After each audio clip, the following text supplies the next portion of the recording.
अबे तो ভিতৰত সোমাব লাগে ওপৰত কি আছে আছো ওকে सबसे पहले तो good morning each and everybody আজি হল 15 আগষ্ট এন্ড স্বাধীনতা দিবস উপলক্ষে আজিৰ ব্লগটো ষ্টাৰ্ট কৰিছো 15 আগষ্ট মৰ্নিং 6:30 বসন্তীখনক লৈ আমি গৈ আছো লখিমপুৰ এটিএম ফিল্ড নামেৰে পৰিচিত ঠাইখনত এন্ড ব্লগ যিমান পাৰো আপোনালোকক মিনি ব্লগৰ থ্ৰু দেখাবলৈ চেষ্টা কৰিম আৰু আপোনালোকে চাব পাৰিছে লাইন বাই লাইন এটা এটাকে ভিতৰত সোমাব দিছে আৰু ইয়াৰ মাজতে মেইন টুইষ্টটো হ'ল এটা এটাকে চেক কৰি সোমাই আছে ওকে তাৰ পিছত আমিও চেক কৰাই সোমাই গলো ভিতৰত সোমোৱাৰ পিছতে আপোনালোকৰ মৰম আৰু ভাল পোৱা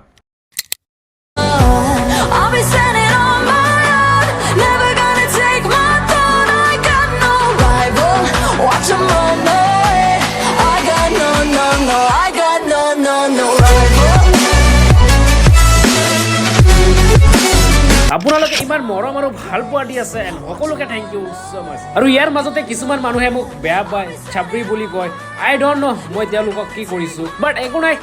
ইনশাআল্লাহ নিজকে ওয়াদা কৰিছো এটা এনেকুৱা দিন লৈ আহিম মোক বেয়া পোৱা মানুহখিনিক ভাল পোৱাত চেঞ্জ কৰি দিম ওকে আজিৰ কাৰণে ইমানে এণ্ড তোমালোকে লং ব্লগটো চাব পাৰিবা গৈ পিনি মোৰ ইউটিউব চেনেলত